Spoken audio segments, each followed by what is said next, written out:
Yes, sir, for Ramsey. Hey. Good question, Ramsey. Talk to me. You seem like you got it all together, brother. Do any of us really have it all together? I mean, I guess not. But you have to give off the impression that you do. Yeah, that's true. Gotta hold it all together. Hold it. Yeah, that's the key. While trying to get it all together. That's the key. Because you can get it. It's just keeping it. Keeping it. Question, brother. Obviously, assuming you have some business over here. Yeah, man. I work at one of the luxury watch boutiques. Oh, dope. Yeah, I sell timepieces. Oh. I actually manage the spot. Oh, do you? Yes, sir. Wow. Okay. So sales is your expertise. Yeah, man. I've been doing sales for a long time, so it's safe to say that. God, provide me some truth for the myths that we often hear as, they're rich, so they often, they can buy 2 or 3 at a time. Is that what you often see? As as you deal with a different customer base? As far as, people coming in, mega wealthy and balling out. Yeah. We do get some clients that can do that, but it's rare that we see a client come in and purchase that way. A lot of the times, the people that are coming in to purchase, these guys are family men. They work hard. Oftentimes based on what they say, and also a lot of times they come in with their wives, and based on what their wives say. Gotcha. These are usually the type of people that are really giving. You know what I mean? And they don't really splurge on themselves too much. Gotcha. So the common person our timepieces, for example, they're around.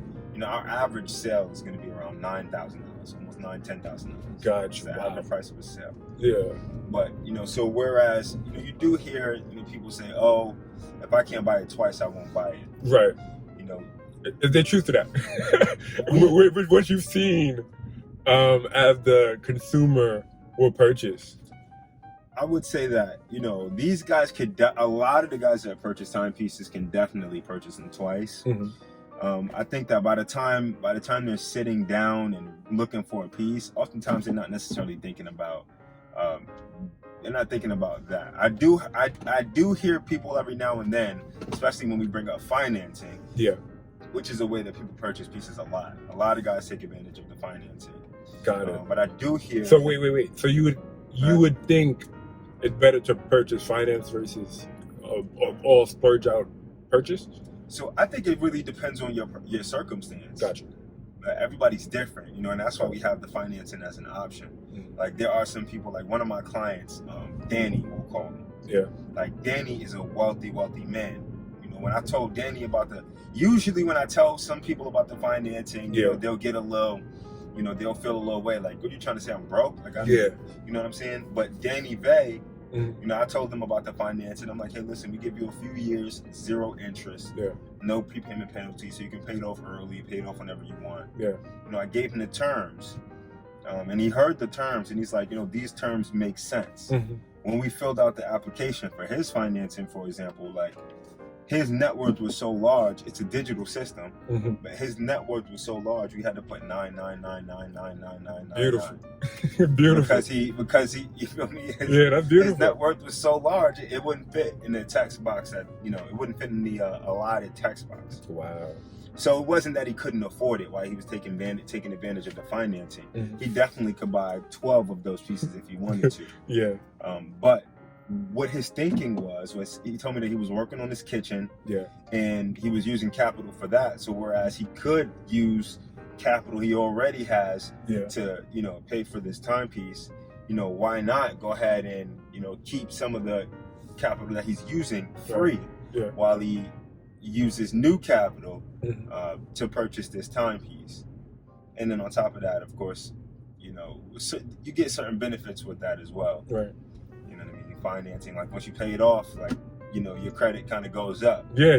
So for some guys kind of use financing and they lean on it because they can't afford it. Gotcha. But guys like Danny, they leverage it. Exactly. Yeah. That's the key word, and that's the major difference. Yeah. He's leveraging it. Some guys are using it as a crutch.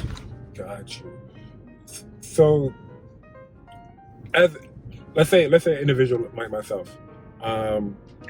You know, I have a decent income, and I want to purchase a luxury watch. And let's say I may not start up top where you are, where it's uber luxury. Let's say I want to just get my feet wet. What brand do you think I should start with?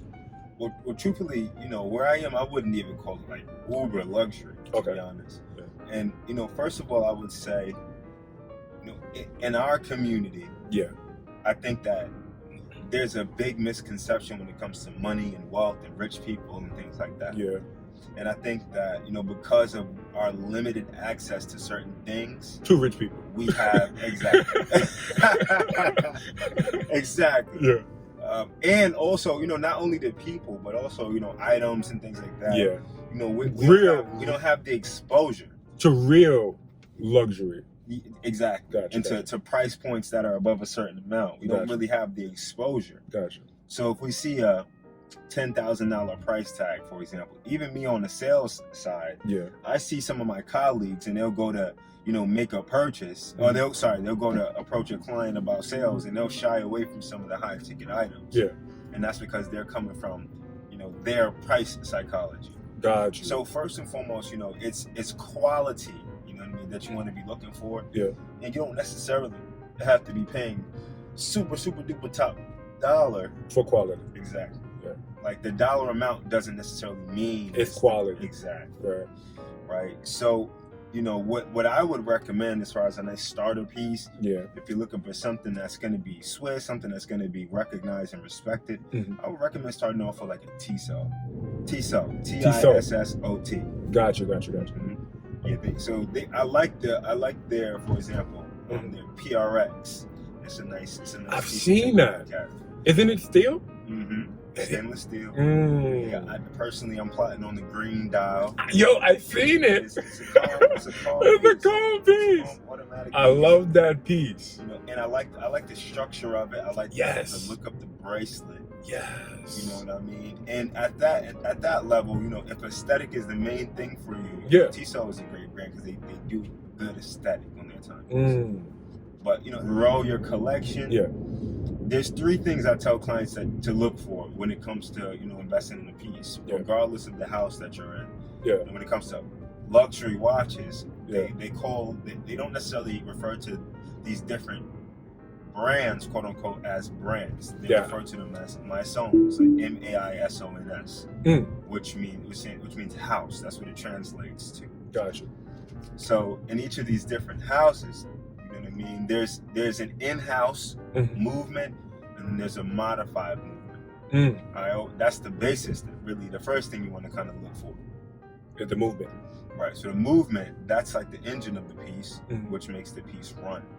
So I always recommend going with something that's in-house, right? Just because you're gonna get the most quality out of an in-house movement. Right. It's like going to Mercedes-Benz and getting a Mercedes-Benz with the Mercedes-Benz engine, as opposed to getting a Mercedes-Benz with the Lexus engine. Got you. It'll still look like an S550, but is it though? There's a difference. You know what I mean? There's a difference. Or like a Charger. Would you want a Charger with a Honda engine, or do you want the Charger with that Hellcat engine? Got you. Yeah. No. That definitely makes a lot of sense. Even if you're not as engulfed in watches as you may be, because obviously, you know, you kind of breathe the knowledge at this point. Well, yeah, because really, you know, after a while, you know, you around the information over and over, and you got to answer all these questions. And not for nothing, bro, but listening to collectors, because we come across them. It's one thing to be able to sell timepieces, but it's another thing to be able to collect the timepieces. Gotcha.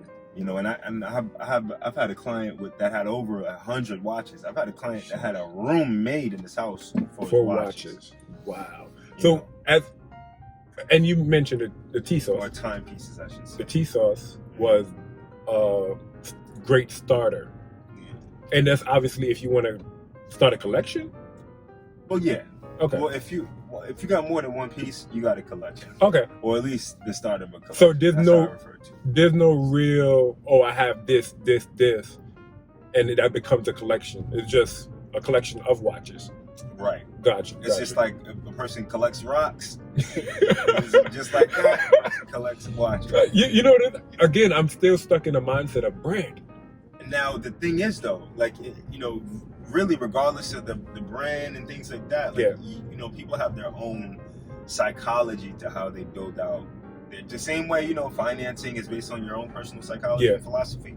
Same thing with your watch collection or your timepiece collection. For example, I've had guys that say, you know, I only buy pieces with a white dial. So they'll have 20 different, you know, pieces.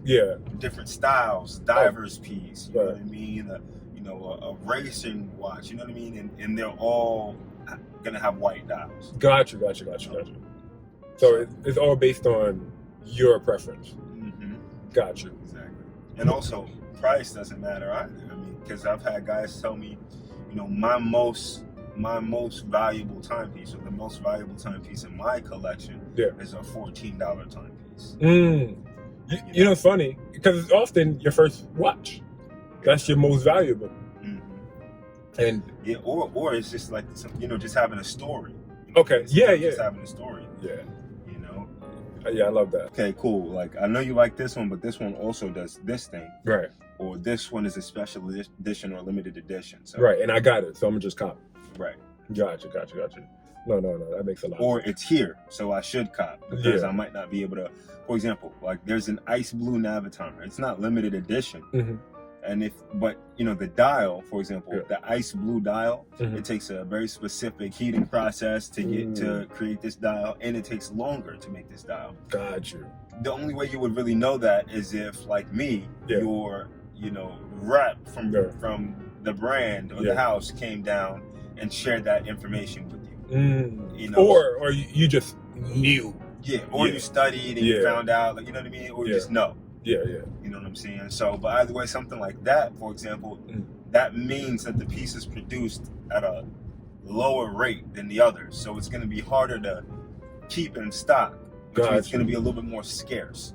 So now the first thing I tell people to look for when watch hunting is, number one, the movement. Is it in-house or is it modified? Number two is the scarcity. Gotcha. So is it limited edition? Or if it's not limited edition, what about it makes it scarce? In the case of the ice blue Navitimer, it's the dial. And then lastly, it's the precious metal. Precious metals are usually going to have a higher valuation or hold their value. Gotcha. So obviously you're in sales. Yes, sir. You know how to connect with people. So is that your only way of connection with people? Obviously your day job. Oh, no, absolutely not, man. We connect with people all the time. I mean, you know, truthfully, going to work is one way you connect with people intentionally. But, you know, also going out. I enjoy live music, especially indie artists and indie music. Wait, are we finding you women? Are we finding you women? Boy, about to tell me, I like nice long walks on the beach. No, he's single. You know what I'm saying? But yeah, man, not for nothing, but you know, connecting in those environments is also a plus. I'm a firm believer in that. You know, our gifts are meant to be shared. You know, and you never know how you could be of value to somebody. Right. So, being that obviously you are of service to people, is that the only thing that you, you know, proclaim to do? You know, what, be of service? No, in that space. Be of service in that space. Like, is that Bro, I'm trying to allude to your business, my man. Okay. Please plug yourself. Like, brother, man, this ain't just about me, this about you. You feel me? Plug your shit. Get in there. That's hilarious. You feel me? So, I mean, yeah, you know, and you know, again, just bring it back to going out, for example. Like when I'm talking about with indie artists, you know, like where I was going with that was, you know, I go out to, you know, open mics and things like that. I love, you know, music. Gotcha. So I'll be in the audience and I'll be, you know, receiving good music. That's one way of connecting. But in moments like this, I always find myself speaking. In moments like that, for example, in a club or at open mics or things like that, I always find myself, speaking with the artists, asking them, well, what else do you have going on? And oftentimes we end up talking about their strategy, if they have one. Oftentimes, gotcha, they don't.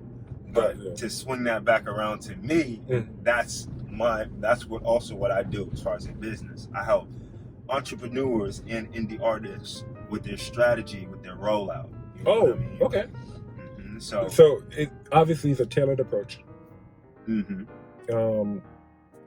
And what's funny is, speaking about connecting with people, but helping artists with their rollout and helping entrepreneurs with their strategy is really helping them foster better connections with their target audience and with the clients that they're trying to reach. Absolutely. So it obviously I don't want you to give out too much, No. but on the operational end, is that like you essentially watch them for a little bit and then, or is it more so like a questionnaire? So truthfully, I start with essentially a questionnaire. So gotcha. Really just a conversation about, really a deep dive into the business, getting the understanding of, well, what is it that you do? Yeah. Also, what are you trying to accomplish? Yeah. What does the passion for this come from? What parts of the business do you like? And then it's understanding what all do you need to do. When it comes to indie artists, for the most part, I kind of know. Yeah. But it's finding out what type of connections they have. Really, it's itemizing all the things that go into their day-to-day, their week-to-week, their month-to-month, and their year-to-year. Gotcha. And then creating a strategy based upon that for the year. Oh, okay. See what I'm saying? So taking 4 quarters and dividing, if they got 1,000 tasks, we divide those tasks up into roles. We divide those tasks up into days of the week, days of the month, and then days of the year. And we just start cooking. Exactly. And then work backwards from the goal. Like, for example, with the artists, if he's like, hey, I got this mixtape, I want to release it, great. We do some research based on the research we already have. Yeah. We look through our research, I should say, and we discover the best time of year to release the music, the most strategic time that matches up with their interests. Like, so summer release or whatever. We plant it there on a schedule, and then we work backwards with the other releases so that we can kind of create a system so that we can, again, let the audience know that it's coming. When it comes out, we can engage them with it, and then we give them enough time to live with it. Also, before we give them enough time to live with it, we give them time to anticipate it. There's a certain, it's really all about your approach and about your intention. Gotcha. You don't want to just be like, a lot of times artists will just go in a booth, record something, and then drop it later on tonight. I'm like, come on, you can't do it like that, boy. Yeah, but like I feel like a lot of artists don't consider these parts, like because you're only thinking about, all right, how am I gonna get them to like my music, right? And you don't think, hey, they actually have to buy into me before they actually get into our music. Yeah. Do you think that's the necessary approach, or is that just on the outside looking in? So again, I think that it can be the approach.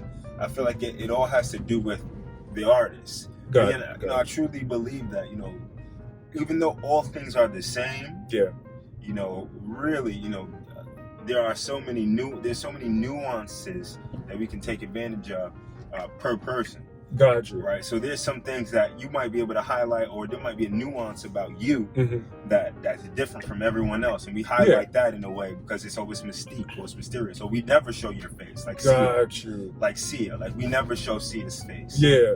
Oh, you know what I'm saying? Like, or you can lead with the visuals as opposed to dealing with the, leading with your face or your, you know what I mean?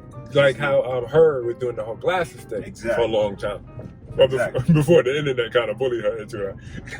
Oh yeah. Okay. Yeah, in the situation, instances like that. Gotcha. Okay, so it's just more so finding your niche in the marketing space. So absolutely, I think that's a part of it. Yeah. I think that's a part of it, and truthfully, you'll get more comfortable with who you are in the space with consistency. So you do at some point just have to start doing. throwing shit to the wall and seeing, What seeing what sticks. sticks. Gotcha. However, before you take that first step, you want to be at least 3 steps ahead. You want to at least be planned out to a certain extent. Yeah. So that you're not walking all the way blind. Gotcha. You gotta. This is how you realize your vision. You gotta fill it in. You know what I mean? So we'll just remove the whole idea that you gotta walk by faith. Well, absolutely, you are walking by faith. You're still walking by. You don't know if this shit's gonna work just because you say, all right, you know what? First, I got a plan. Yeah. I'm gonna do that. I'm gonna do this. I'm gonna do that. You don't know if that shit's gonna work. So it's a combination of faith and faith is plan. The battery. Faith is the battery that's powering it. Gotcha. Your vision is the vehicle that you're in, and then you are you sitting in that vehicle that's being powered by the battery of faith. Got you. Strategy is the vehicle. Absolutely. Well, absolutely. Yeah. Absolutely. Okay. I hope that's how you said it, because that's how I consumed it. And really, well, strategy, strategy, I guess you can say, is the vehicle, but it's a little bit more than that. Really, I like to look at it as 2 things, really. Yeah. There's tactic, and then there's strategy. Right? Yeah, so, and oftentimes we confuse the 2. Okay. Right? But your tactics are the things that you do. Okay. Strategy is the way and the how you do certain things. Oh, okay. Those 2 together kind of make the vehicle. So what I often like to say is your tactics are the train, your strategy are the train tracks. So, they go together, even though they're not necessarily one and the same. That's why I said kinda. It's kinda the vehicle. Yeah. Right? Because they're not one and the same. They're kind of married to each other. Okay. The train ain't going nowhere without the tracks, and the tracks ain't doing shit by themselves. Gotcha. So no, that makes a lot of sense. And obviously, as a novice to it, you'll try to relate it most to what you can understand. So that's where I more so related it to, and obviously because I'm in the car. I have to step in the car. Yeah. Well, yeah. I mean, that's how we learn, a lot of things by association. Okay. No. That makes a lot of sense. What do you feel about people ownership of ideas? When we often say, "Oh yeah, I'm not gonna do that because bro does that." I'm not gonna do that because they're doing it. What's your take on that? I mean, I feel like there's a million different reasons we can trick ourselves out of doing something that we probably should or could do, but I think ultimately it's fear. As far as people taking ownership of a certain space, I mean, it's a prideful thing, it's an ego thing, but I can't say that I'm mad at it. Yeah. You should feel like, you're dominating the space. Right. However, if that's how you feel, just make sure that you can back it up. Exactly. Yeah. Otherwise, someone will come in that space and kind of take it over. Right. And truthfully, the true giants are going to be, you'll see. You'll see when the space is truly dominated. It won't have to be said. Right. Yeah, because obviously it goes back into your sentiment about your marketing, how your approach a strategy and so on. Because a lot of people, they'll say, "Nah, I ain't doing that. I don't want to do that because they doing that. I don't feel like that's me." Yeah. And it's obviously the artist has the right to say what they want to do, right? Or is it just like, okay, listen, this is foolproof. This is gonna work. Well, really, so when it comes, you're talking about as far as the rollout goes. Yeah. So, my thing is not necessarily content, although it can be that. Mainly, what I do is I pretty much help, so first of all, I listen to the music they already have created. And I'll give some suggestions for some videos. But mainly, it's really about structuring how they go about releasing. Gotcha. And structuring the activities around the release. Gotcha. So, you know what I mean? It's like, all right, cool. After we make this release, we're going to do these actions. Release them to blogs of this level. Gotcha. And then after we do it, do that same, set of actions on this release. Yeah. For the single, we're going to kick it up a notch. And we're going to pay for this thing that's going to help to blow up the single even further. Things like that. I'm probably asking too much because you're giving away so much information. Nah, that's okay. For the individual that is like studying. That's okay. There should be, we shouldn't be gatekeeping, information. Right. And truthfully, what I just gave isn't really enough to, derail my business and put me out of business. You know what I'm saying? But it is enough for someone to pick up on and to actually, start to pursue a strategy. Yeah. And if you need some help with that, obviously reach out to me because that's what I do. Truthfully, after sitting down three sessions with me, you won't need me anymore.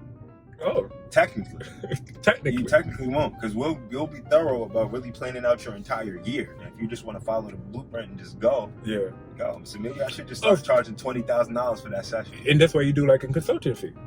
Yeah, you could do like a little consulting fee, and you say, "Hey, this is what you got," and then you could jump out to the next individual. That's a fact. And then obviously, if the next individual requires you to a little more hand holding, then hey, my consulting fee is a little bit more expensive versus me doing it one time setup. Yeah, no, I totally understand what you're saying. That's a good point. Yeah, that's a good point. Obviously, we can help each other. One hand wash the other. Both hands wash the face. What's funny? Hearing those old sayings as an adult now, it's like, oh my God, it was right there. Yeah, I'm the king of some old sayings, man. I'm not gonna lie, I'm a grandpa at my job. Truthfully, I think it's the position. I manage a team, so yeah. In a way, it's almost like they're my children, even though most of the team is older than me. Right. I'm like you like the pops. In a way, yeah. But by age, I think it's only one other person there that's younger than me. Gotcha. Everybody else is older, but I do feel like wait.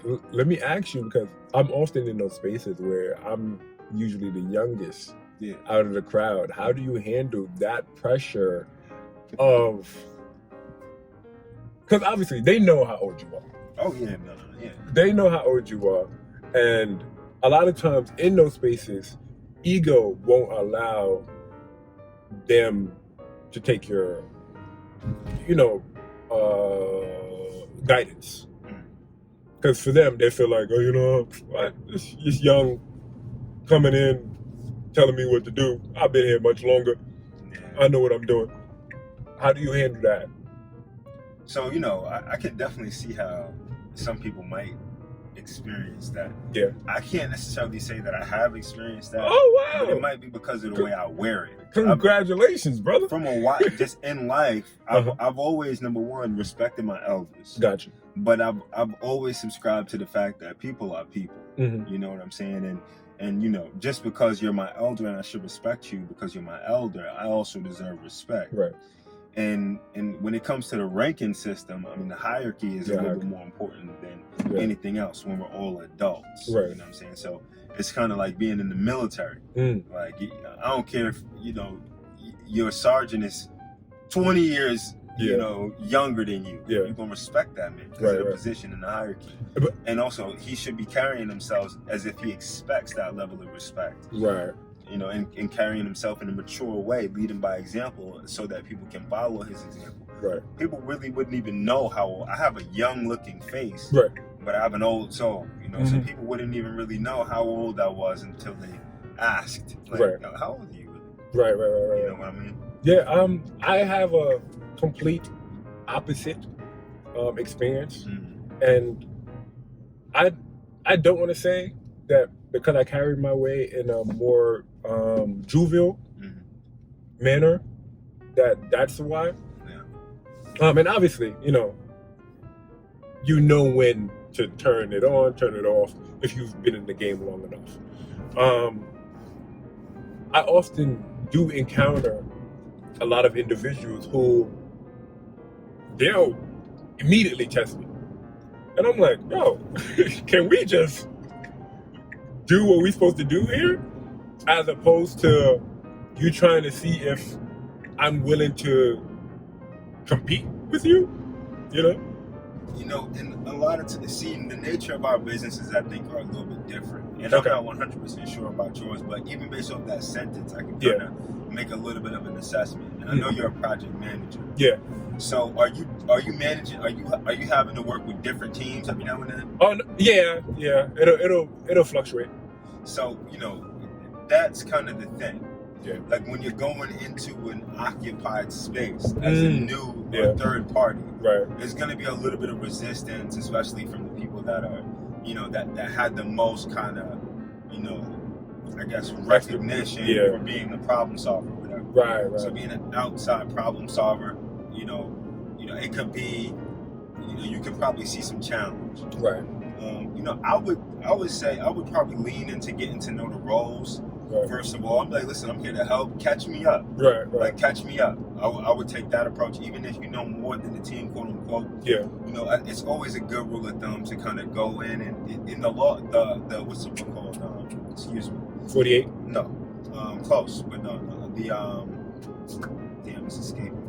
The Art of War. Oh, the Art of War. Okay. The Art of War advises on situations just like this. Yeah. Like how to go into a new territory and kind of lead, right? And it just talks about not punishing people too early, because it's tough to kind of take over a regime and run a regime, and that's kind of what you're doing as a project manager. I definitely recommend the Art of War, since that's your position, 100%. Gotcha. No. But yeah, there's definitely an approach that you have to have. You want to be mindful about the fact that there was previous leadership before I came in, and I'm being put in a leadership position. Understand that regardless, you're there in that leadership position, and you don't want to step on any toes. Right. You just want to accomplish the goal. Right. So, and if you know that you're being met with this friction often, I would just practice different things in preparation and for that. But, all right, so I often deal with this, but let me go in with this new approach. Gotcha. And try to monitor that, because that can be a big hindrance towards progress. Yeah. A stubborn person that feels like, oh, this guy thinks he's better than me just because my boss hired him and put him in charge. Right. And it's funny because regardless of what the space that you're in, I feel like if obviously because you are stationary, you have a stationary team. Right. Because they often experience you. Well, and here's it's sorry to cut you off, but here's the difference between your situation and my situation. Why you might get some friction, why I wouldn't get some friction. First of all, in the environment, and I wouldn't say I've never gotten friction. I've gotten a little bit of friction at one point. Gotcha. So it might also have to be some time for people to warm up, see you prove and lead by example, and then they can respect the authority. Right.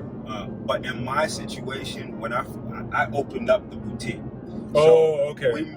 The whole team met each other kind of together. Oh, so it's like a family thing. Right. Well, in a way. But also it was less not even a family thing. I wouldn't even say that. As far as like marking the territory. Oh, okay. No one had a mark on the territory. It was such a fresh space. Oh, that gotcha. It's like, all right, we're all in this new place together, as opposed to, well, shit, this team has been together for a week, and now here it comes. Right. And now you're trying to tell us something. Like, now we devised the plan. Gotcha. Like, let us bring you up to speed. Right. So it's having respect for the fact that, these people have been doing good work. Right. Like, respect. If you just go and respecting that work and showing them, listen, whatever you've done, I value it, and nothing can move forward unless I know what you guys have done. Right. And how you guys have done, what you've done so far. Catch me up to speed. Right. Then we move forward from there. Let's see if I can offer value. Well, let's see how I can offer value. That's the strategy.